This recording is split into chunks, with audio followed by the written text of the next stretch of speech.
Hey, John Dixon.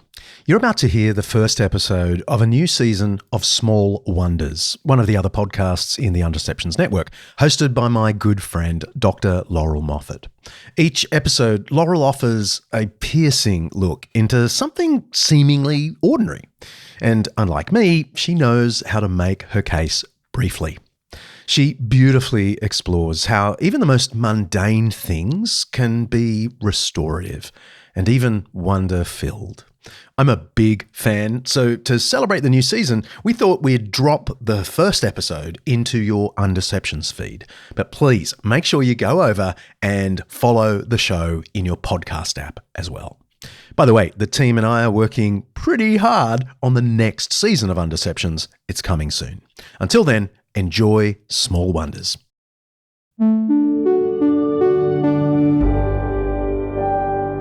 An Undeceptions podcast.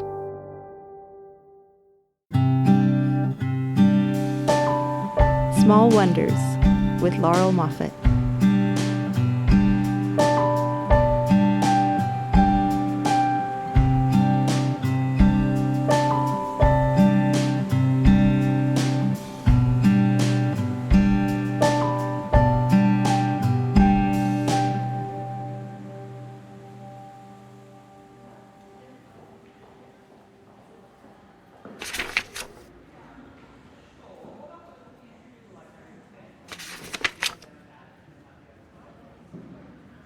I have loved books and reading for as long as I have known how to read. My first experience as a reader with some autonomy was at the Baton Rouge Public Library on Goodwood Boulevard. I would have been around 7 or 8 when I got my own library card and borrowed some books for the first time. I remember the quiet of the place, the hush, the feel of the refrigerated air as we stepped inside the library out of the blanket of South Louisiana heat. There were so many books, each one of them a little world a writer had created that I could enter. I had a hard time deciding on which ones to borrow, but determined that the appropriate cap on my borrowing would be the number of books I could carry in my arms.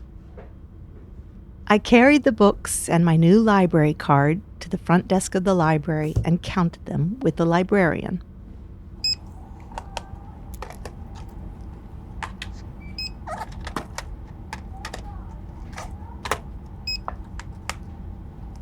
There were 13 books. The late fee for a late book was 5 cents a day. It sounds like nothing now, but for a kid in the early 80s with no pocket money, it was a lot.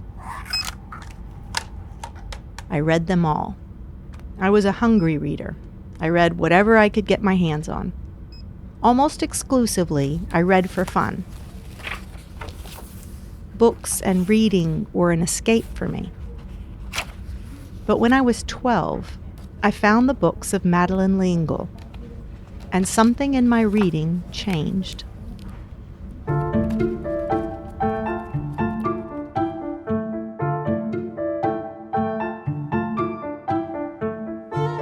L'Engle is best known for her book, A Wrinkle in Time, which won the Newbery Award in 1963.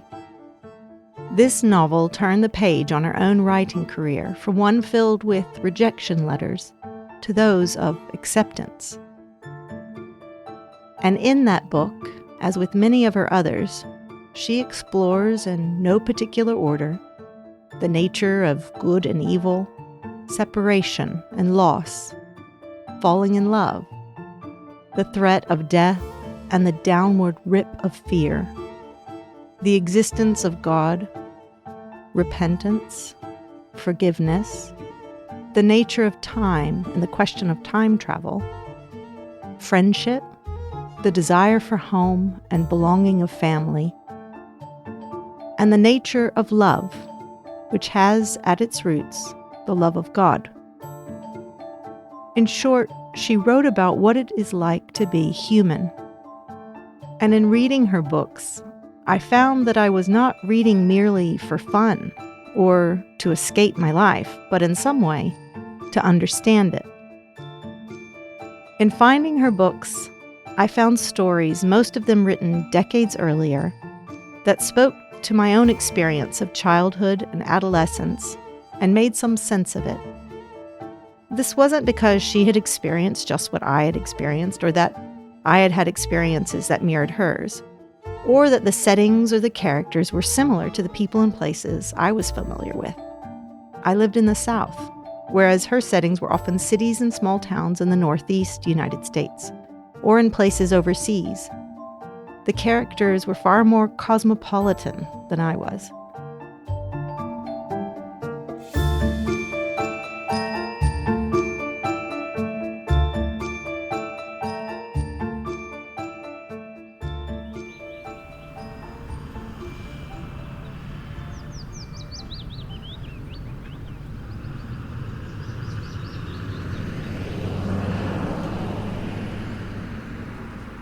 But through all this difference, there was somehow something in the books that spoke to my experience of being a kid in South Louisiana and made some sense of it.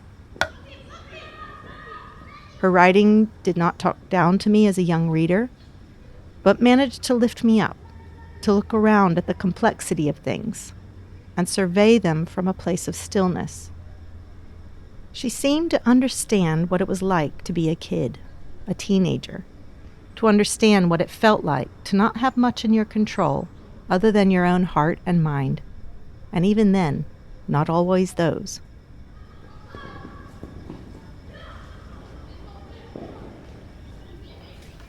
I loved her books.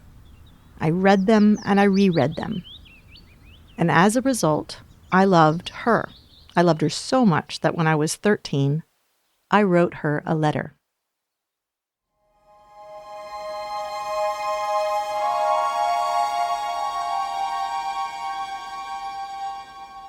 As I remember it, I poured out my heart to her about having to move from Louisiana to Georgia.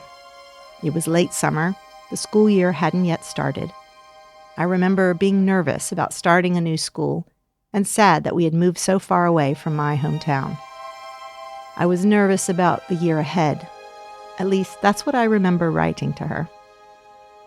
I put the letter in an envelope, wrote an address in New York in the middle, licked a stamp, and pressed it into the top right corner, walked it to the mailbox, and lifted the red metal flag on its side to signal to the mailman that there was an outgoing piece of mail.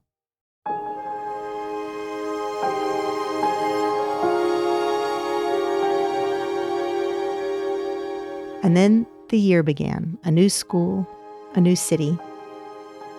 A couple of months later, as summer had turned into fall, a letter arrived in our mailbox, addressed to me. Postmark, New York City. The letter was typed on cream paper, and at the bottom it was signed, Madeline Lingle. She had written me back.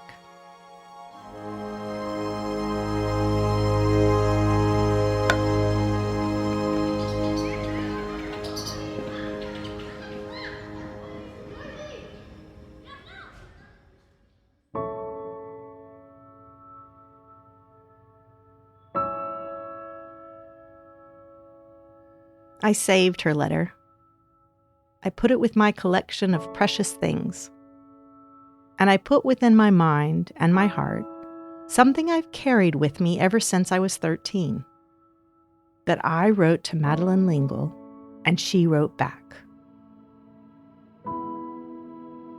I've also carried this, the wonder that the words we put down, whether in ink on paper or in dots on a screen, or those we speak into the air or down phone lines or in text, have such power. Words can connect us, and they can also divide us. And through them we can speak into and touch one another's lives. How did Madeline Lingle's words that she wrote in the 1940s and 50s and 60s and 70s and 80s somehow reach into my childhood and adolescence and help me make some sense of it? And also this, how is it that a young teenager could write a faltering letter to an accomplished writer and that writer would take the time to reply. There was such honor in her reply. Seven years after I wrote to her, when I was 21, some friends and I drove through the night from Lookout Mountain, Georgia, to Michigan to attend the Festival of Faith and Writing at Calvin College. Madeleine L'Engle delivered the keynote address.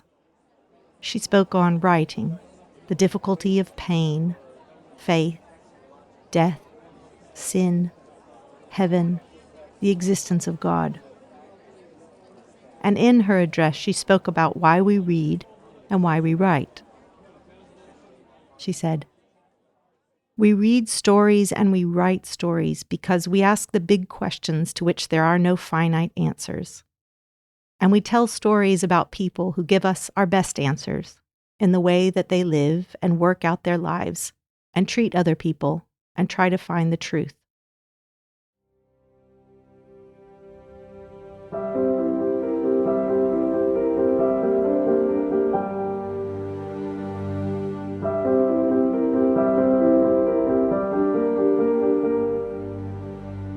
I think this is what I was drawn to in her writing.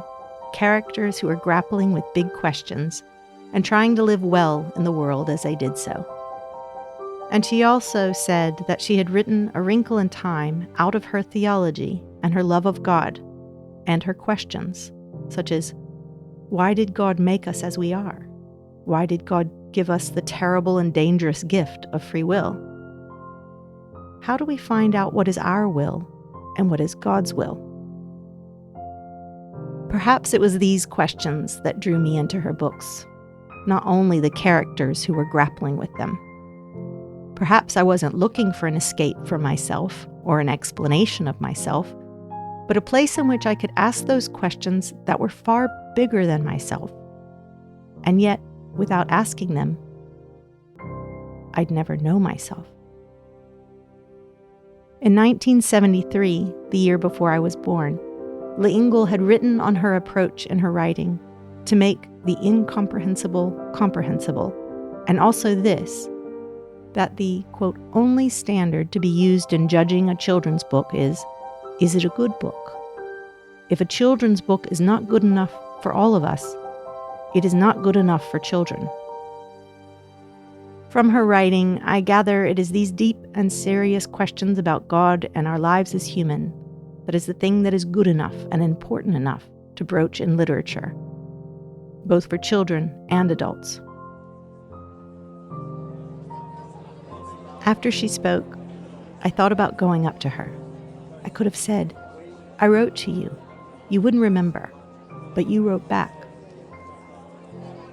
But I didn't. It was enough then, and enough now, that she wrote to me at all. I was worth a reply. I was worth her time. Not because I was famous or accomplished or important, just because I was a person who had written to her. And what's more, a child who had written to her.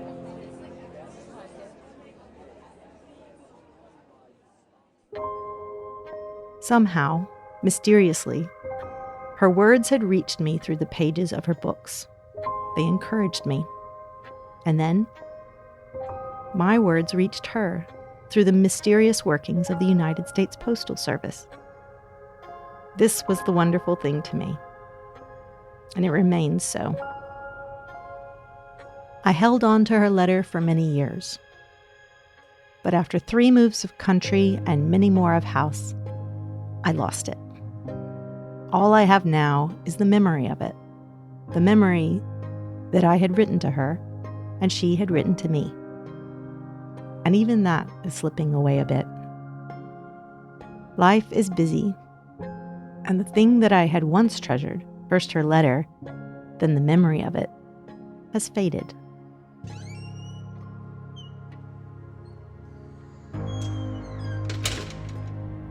Until one day, a few weeks ago, when I was standing outside the Archives and Special Collections Library at Wheaton College. It was so quiet, hushed. I was reminded once again of how much I love libraries. On a wall outside the library were flyers for all the writers and theologians whose papers are held in the archives there. And among the rows and rows of faces was one I quickly recognized, Madeleine L'Engle. What was she doing here? Her words had found me when I was young, and then my young words had found her in her old age.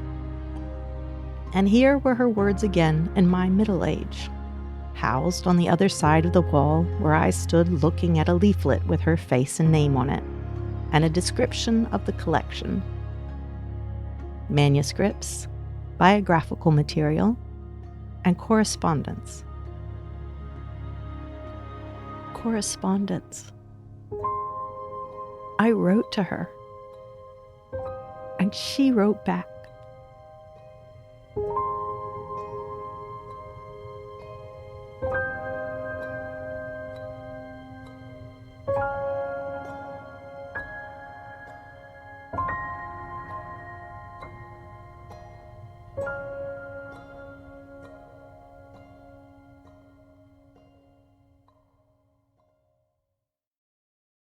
If you liked what you heard, please subscribe to Small Wonders with Laurel Moffatt. This is a 2-part episode, and part 2 of The Library drops next week. It's a beautiful, beautiful story. See ya. An